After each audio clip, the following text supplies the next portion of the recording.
Hi, அனைவருக்கும் வணக்கம். இன்றைக்கி நம்ம என்ன பார்க்க போகிறோன்னா, வீட்டில் இருக்கிற பொருளை வச்சு ஸ்பானிஷ் ஆம்லெட் எப்படி போடலாங்கிறத பார்க்கலாம் வாங்க. அதுக்கு முட்டை, உருளைக்கிழங்கு, பெரிய வெங்காயம், பச்சை மிளகாய் நான் எடுத்திருக்கேன். உங்களுக்கு குடைமிளகாய் கிடச்சா நீங்கள் குடைமிளகாய் கூட போடலாம். கூட கருவேப்பிலை, மல்லித்தலை இருந்தால் மல்லித்தலை சேர்த்துக்கலாம். வாங்க எப்படி செய்யலான்னு பார்க்கலாம். உருளைக்கிழங்க இந்த மாதிரி தோல் சீவிக்கலாம். கருவேப்பிலை பொடி பொடியாக கட் பண்ணிக்கலாம்.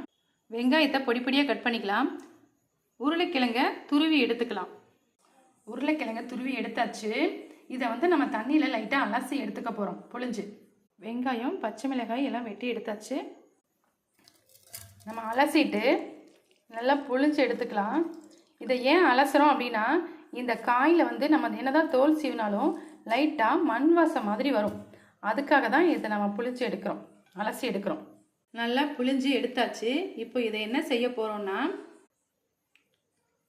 கடாயில் கொஞ்சமாக எண்ணெய் சேர்த்து ஒன்று ஒன்றா சேர்த்து நம்ம வதக்க போகிறோம். ஃபஸ்ட்டு வெங்காயம், மிளகாய், கருவேப்பிலையை வதக்கிக்கலாம். இது பாதி வதங்கினதுக்கப்புறம் நம்ம உருளைக்கிழங்கு சேர்த்து வதக்கிக்கலாம்.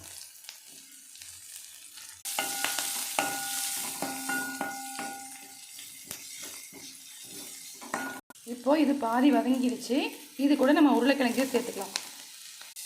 இதுவும் ஓரளவுக்கு வதங்கட்டும். அதுக்கப்புறம் நம்ம ஆம்லேட் போட ஆரம்பிச்சிடலாம். இந்த வெங்காயம் காய்க்கு தேவையான உப்பு சேர்த்துக்கலாம். கூடவே கொஞ்சம் மிளகுத்தூள். அவ்வளோதான், ரெடி ஆயிடுச்சு. கொஞ்சம் நேரம் ஆற வைப்போம்.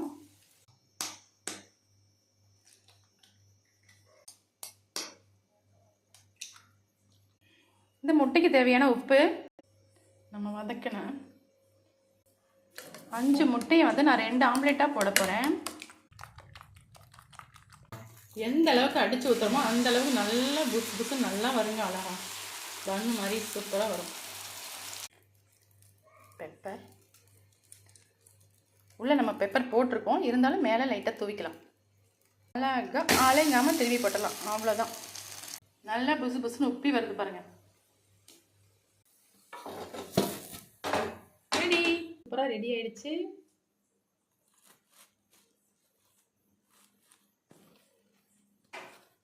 பாருங்க, சூடாக இருக்கு.